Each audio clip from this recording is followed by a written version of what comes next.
Quick 30 seconds about me. I'm a self-employed independent business coach and have been for 16 years, but also my background is marketing and customer service. I gave up my corporate overcoat 16 years ago, but I worked for companies like Lang's, Orange, Ryman's, Club 1830 Holidays, etc. And I've been getting involved more and more with different projects for different people, and so I'm not technically looking for any clients at the moment. So I'm working in separate projects this year. One of the projects is the Croydon Business Hub. I want to sort of lend my hand to that to help move things along. So, getting the best out of people. Hope I'm going to swipe this correctly. There we go. I'll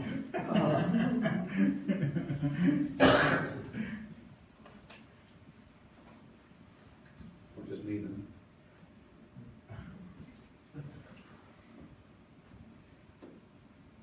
It'll be a short meeting. That's not technology. I'm going to talk about getting the best out of people, and I appreciate. How many of you got people that work for you? Hands up. So 3 or 4 people. Okay. But this applies actually to not just people that work with you, but also people that you deal with in business, be it suppliers, be it clients, be it customers. That's pretty crucial as far as I'm concerned, and that's a much neglected resource in terms of how we manage all that. So I'm going to look at, is that right? Am I swiping the right way? This one. That way. Okay, you Okay. get back to you. But to liven things up, a quick quiz. First of all, who's that? Einstein. Einstein? I'm not happy with this at all. I think it's Steve. There's another way of doing it. Yeah, it's just a individual.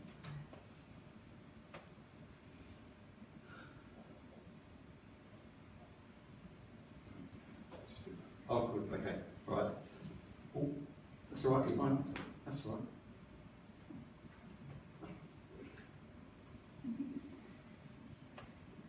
Yeah. Okay. Well, that's stay on there. Wasn't it showing you? That's all right, because it's fading in.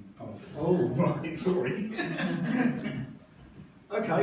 Yes, it's Einstein. Right. Carry on. But that one. Pretty easy. Very good. Michael Jordan. I haven't got a picture of him, I don't think. About that one.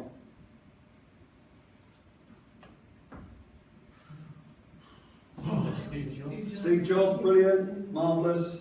There he is. And finally, my favourite one.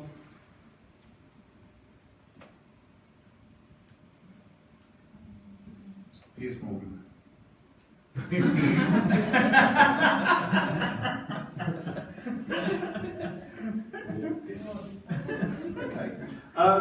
Over the next sort of 20 minutes or so, I'm just going to touch on some of this stuff. There's going to be a free offer for you after the 20-25 minutes, in that once you've seen some of this stuff in theory, everybody's here. If they want me to, I'll send you a questionnaire, a profile questionnaire, personality profile questionnaire to fill out. It takes 2 minutes. There are 22 questions, and the idea is you fill it out on yourself, and also you get 2 other people that know you, either socially, personally, or in business, to also fill it out as they see you. Send them back to me, and you'll get a profile summary of yourself.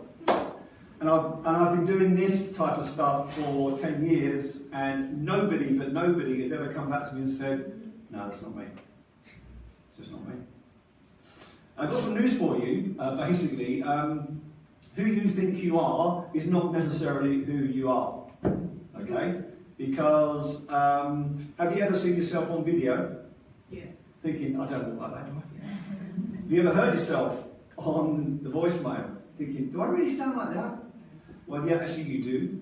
And also, some of your mannerisms, the way you act, the way you interact with people, is basically how people see you is the most important personality profile you can do, not how you think about yourself. Even when you look in the mirror in the mornings, that's not you. It's a reverse image. So this personality profiling style, it's about realising how people see you, and also how you can flex your behaviour to get the best out of the situation. Okay, so I'm going to go into that in a little bit of detail. Okay, who are we and who are our people? Well, first of all, quite an interesting saying.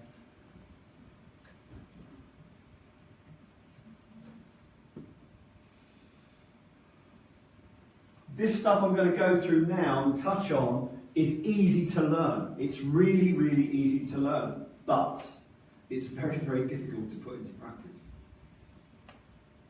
Because we all have our default behaviours. Now there's the nature-nurture argument. How much of it is, nature, how much of it is from our upbringing? Jury's out. But what we do know is that people form default behaviours over a number of years, and then as the older they get, the harder they find it to get out of those default behaviours.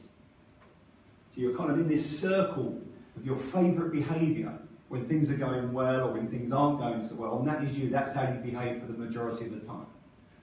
What I'm going to show you is what you need to do is step out of that behaviour when you're dealing with people to get the best out of the situation, to get the best out of them, for yourself, for the situation that you're in. That's kind of tough to do.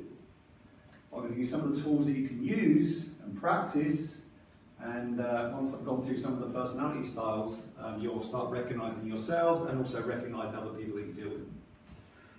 Okay, this stuff isn't new. Different personality profiling, different profile software you can use that have been developed over the years, but basically personality profiling goes back many, many years, and it's not new. So, the profiling system that I use is been developed by a company called Pease International. I've worked with Thomas International, I've worked with all the other kind of main profiling suites, but this is one that resonates. And basically, let me just skip through this a little bit. We'll go to the next slide. Okay, so there are 4 main behavioural types. Okay, I'm going to go onto the grid and show you how that varies. But basically, we have 2 lines. We have the pace line, and we have the openness line. Okay, and the combination of those 2 lines, those 2 matrices, means that we get 4 grids. Okay, so in terms of the open and closed line, basically, if somebody's got self-contained or closed behaviour, they tend to be fact-orientated. They tend to like things in black and white. They'd be very disciplined about time. They tend not to show their personal feelings very readily. They're thinking-orientated, they're task-orientated. Those people that are in the openness end of the line, they're more relaxed and warm. They tend to give their opinions more openly, especially in a social environment or a business networking environment. They could be possibly fairly flexible about time. They like working in groups of people. Perhaps these people like working on their own more. I'm generalising now, but you'll see in a minute that we'll get into a bit more detail. The pace line is how people live and work their lives, how quickly they live and work their lives, whether they take risks, how swiftly they make decisions, if they're okay to be extrovert and talk openly and talk a lot, they express their opinions readily. People that are at the other end of the line, the pace line, they tend to be more reserved, they work at a slower pace, they're more considered, they're risk averse, they tend to like lots of information before they make a decision. So the combination of all these factors give us the 4 quadrants. Now, before anybody says this, I presented this 2 years back at a big conference in London, and in the Q&A, somebody said, well, hold on a second, are you seriously telling me that in the whole population of the world there are only 4 behavioural types? There are 4 behavioural groupings, however, with the grid, and this is where we come to the profile questioning, basically there are 484 variants, there are 484 squares on the whole matrix. So there are 4 main groupings, but there are variants of each one. The rule is when we come to do your scoring on your profile analysis, the nearer you are to the centre of this grid, the more flexible you can make your behaviour. The further out you are from the centre, up here in these corners or right in here, you find it more difficult to change your behaviour. So I'm going to explain who these types are, and then you can start to think about yourselves and who you perhaps are in one of these quadrants.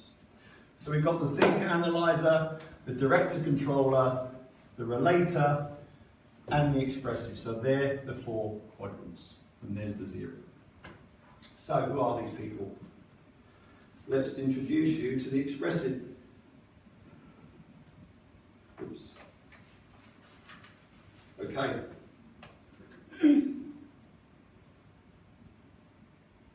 Expressive influencer. Tend to be persuasive people. Tend to like being in a group. They hate routines. They prefer ideas rather than facts and figures. They tend to be more creative. They hate routines. They hate working on their own. They like being in groups. They like being team players. They're open with their emotions. They're open with their opinions. They take risks. They make decisions quickly. They talk quick, walk quick. So these people in the grids, in the expressive influencer grid, they'll be right in the middle of the expressive influencer grid. Persuasive, emotive, show their emotions readily. So these characteristics are based on people that are right in the middle.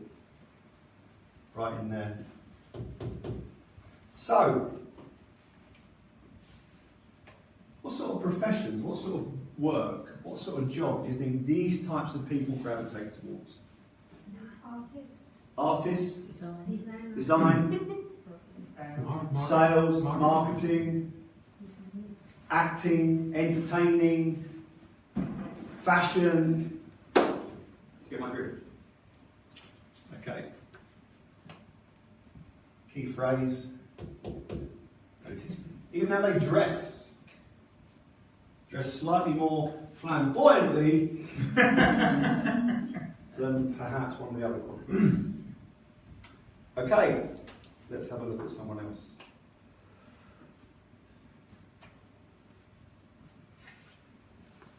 The director controllers. Oops. Okay, now they're very similar to the expressive influencers in terms of the pace at which they work. They're very similar to the expressive influencers in terms of the pace at which they make decisions. Okay? However, some big differences. They work at a fast pace, although they're not likely to express their feelings readily unless it's fact orientated. Not so much ideas, but more about facts and figures and black and white. They love deadlines, they're very competitive people, they like to be in control. As the name suggests, they love to be punctual. Woe betide anybody. If you're dealing with a director controller and you're not on time, you are in trouble. However, with an expressive influencer, they're not bothered, really. Director controllers love deadlines, love to be competitive, love results, love to show their success by graphs on the wall. The other thing about these quadrants is that we give off proximate clues as to who we are. Your proximate clues are your office, your interior of your car, your home, etc. So when you're walking into a potential client's or potential customer's office, armed with some of this information, you can start to see who you're dealing with without them opening their mouths, by the clues in their office. So given all this, and you walk into a director controller's office, what sort of clues would they give off without saying anything, do you think, around their office? Certificates. Sorry? Certificates. Organised. It will be organised. Organised. Tidy. What else? Grasped. Then with a medal or something, you know, it's all this achievement stuff going on. What about the expressive influencers? What their office look like? Chaos, colourful perhaps, a nice big flowery print on the wall, chaotic desk, Although the expressive influencers, if you ask them for something, they always find it straight away. Okay. Okay, director. So, what sort of jobs, what sort of professions do you think director controllers will go sort of gravitate towards? Lawyers? Lawyers, interesting. Perhaps barristers. C-level type jobs? Sorry. C-level type jobs? C-level. Chief marketing officer? Oh, sorry. chief Yeah. executive Okay, officer? CEO. Yeah. Board members, CEOs. That's where you get boardroom fallouts. It's full of director controllers. They think their way is the best way. My way or the highway. What other professions do you think? Solicitors? Possibly We've solicitors. got one of the audience there. Events? Events, that's interesting. Yeah. In what way? Events organizers. Okay. Yeah, perhaps. Got to be in control. Banking, perhaps. What about business coaches? Speak for yourself. Managers? Sport, well, I'll tell you what, certainly high-level sportsmen, certainly high-level, sports managers, I would say. Jose Mourinho, there he is, director controller. Project managers, army officers, police officers, senior army officers, you know, they've got to be in control and you've got to follow them and you've got to be disciplined. Okay, let's go on to the next one. So thinker analysers, they're very similar to director controllers in that they don't express emotions that readily. They would prefer to deal with facts and figures, just like the director controllers, but the pace at which they work is much, much slower. And the way they take decisions is much more risk averse. So that's the main difference between them and the director controllers. But here we go, self-contained, like to keep themselves to themselves generally. And what I'm talking about here are those people that are right in the middle of the quadrants. Okay? These characteristics vary, as I said, the further away you get from the zero. So routine is good, they like to be formal, they like to be formal in their approach, they like to be formal in their introductions, they tend to be cautious, risk averse, they prefer facts and figures, they take quite a while to make a decision. Imagine this then, expressive influencer, salesman, marketeer, wants to sell something to a thinker analyzer. Can you see the problem already? This is what happens. The expressive influencer salesman doesn't quite have as much self-awareness as he should, goes in selling, oh, this is great, this will do this will do that, looking for a decision. Thinker analyzer, who is the decision maker in the business, how would they feel about that sort of approach? Slow down, mate. Yeah, pressurised, all that stuff. So as I say, this stuff is easy to learn but difficult to put into practice because as an expressive influencer, what have I got to do? Slow down. Look at facts and figures, not how wonderful this is. Not paint pictures. Give the guy or lady some facts and figures. Decision-making process. I want to achieve my targets. I'm the expressive influencer. I want to get on. Notice me. Thinker analyzer, I need time to make a decision. Why are you pushing me? Why are you being a pushy salesperson? You see how this thing works in real life? Okay. Precise. Likes detail. What sort of professions? Thinker analyzers. Sorry? Lawyer. Accountants. Auditors. Surveyors. Engineering. IT support. Ah, coders. Coders. I work for a client company who do most of Disney's websites.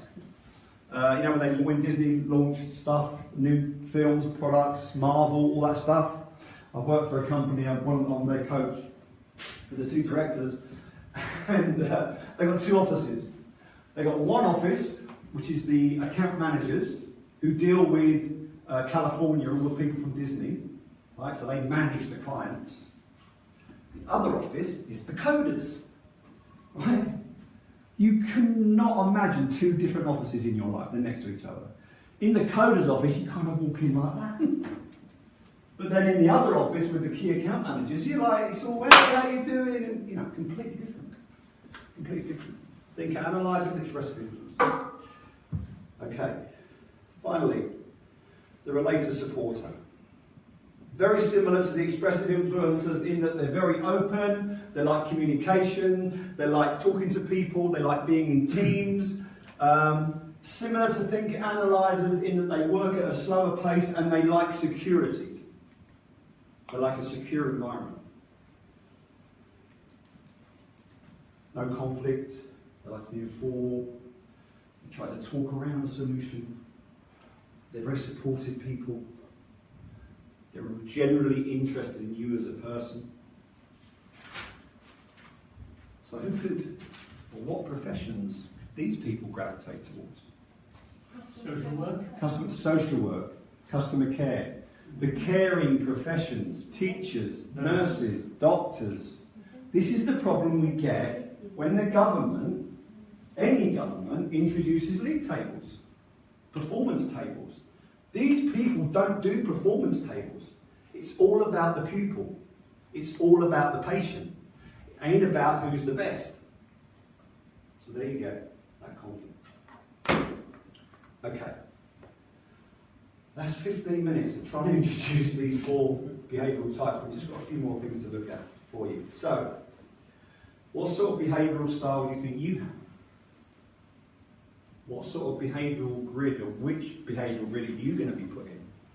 And in fact, as importantly, where in that quadrant are you going to be? Because, let's try and go back here. For example, think of controllers, vector controllers. If your profile score, and I'll send the questionnaire out, brings you up here, that's Saddam Hussein territory. Maggie Thatcher's probably here. I'm not going to get any more political than that. If you are located in this sort of area, and that's great because you can flex your behaviour to suit these people. Is that why, are you giving free coaching to those who are closer to the middle? Say again? Are you giving free coaches to those who are in the middle? Well, no, but I mean, I find it difficult to coach anybody that's out here. Seriously, very difficult. So, what personality trait, behavioural quadrant do you think I go in? Flamboyant. Sorry? Flamboyant. Flamboyant. I'm there. Your behavioural traits do change over the years according to what circumstances you've been affected by. And they say that most personality profiling, if you want to get an accurate reading, should be done every 6-7 years because your life changes, things change. You know, you have different influences, different impacts, so there can be some changes that go on. I've changed quite a lot in the last sort of 8 or 9 years. I would probably be more out here 8 or 9 years ago. So, what I'd like to do, I mean, I've just got 5 more minutes, so I'd just like to give you a little example. So, in terms of how to manage expressive influencers, if you've got a client or a supplier or a member of staff who's an expressive influencer, support their dreams, give them compliments, don't be shy. If you're a thinker-analyzer, a classic thinker-analyzer, and you're at a networking event, and you meet an expressive influencer, as a thinker-analyzer, don't be shy, be bold. See how difficult that's going to be? Oh, can I interrupt for a second? Yeah. We'll put this information on the We website, will. if that's okay for you. Yeah, we So will. instead of having a copy of it, Yeah. then 2 days will be on the hub Yeah. website. So it's quite interesting, as I say, this stuff, once you've got these slides and everything else, quite easy to learn in terms of who you are and who other people are. But the most difficult thing is changing your behaviour for a period of time to get the best out of that thinker-analyzer. Whenever I deal with thinker-analyzers now, I slow well down. I give them detail. And I wait. You can even get clues from who people are by the emails they send you. Would a thinker analyzer send you an email, one of the first emails you get from the saying, "Hi, how are you? How was your weekend?" No. Would a director controller do that? Probably not. So you know that in the first 2 or 3 emails, you've not met this person, but you're about to, you know in the first 2 or 3 emails, you can exclude 2 of the behavioural quadrants. That's pretty neat, huh? By the language they use, the words they use. It's really interesting stuff, because you combine this with your offering and your understanding of how they are. Wow. That's powerful stuff. Okay, so expressive influencers. Director controllers, how do they like to be managed? Be business-like, stick to the facts and figures, let them make the decision. They like to be in control. If you're selling to a director controller, give them 2 options and let them decide. Be punctual. Oh my goodness, if you're late, no deal for you. Give deadlines, be punctual, don't delay, facts not feelings, be business-like, be precise, get to the point. One of the easiest clients I ever dealt with as a director controller. I knew exactly where he was coming from, straight bang to the point. But if you didn't prepare when you went into his office, wow. Good discipline, but there we go. Thinker analyzers. Take time, compliment their efficiency, look at the detail. These are the sort of people that love getting a wardrobe from IKEA, getting it all laid out, all the nuts and bolts, all the little packets and all the things, all the shelves, and it all laid out like that. They enjoy the process of putting it all together. They enjoy the detail. And they're kind of disappointed when it's finished. They just love the process. And relator supporters. Don't be threatening, develop trust. A lot of related supporters work in HR, because they want people to avoid conflict. Move informally, offer personal assurances, explore feelings. It's a bit touchy-feely, perhaps. Okay. So the key is, what personality style do you have? Can you identify the behavioural quadrants of the people that you deal with on a regular basis? And once you've identified who's in those quadrants, can you flex your behaviour to get the best out of the situation and the best out of them? It's not about what you want. It might be eventually, but it's more about what you can do for them and how you can help them and how you can modify your behaviour to make the best out of the situation.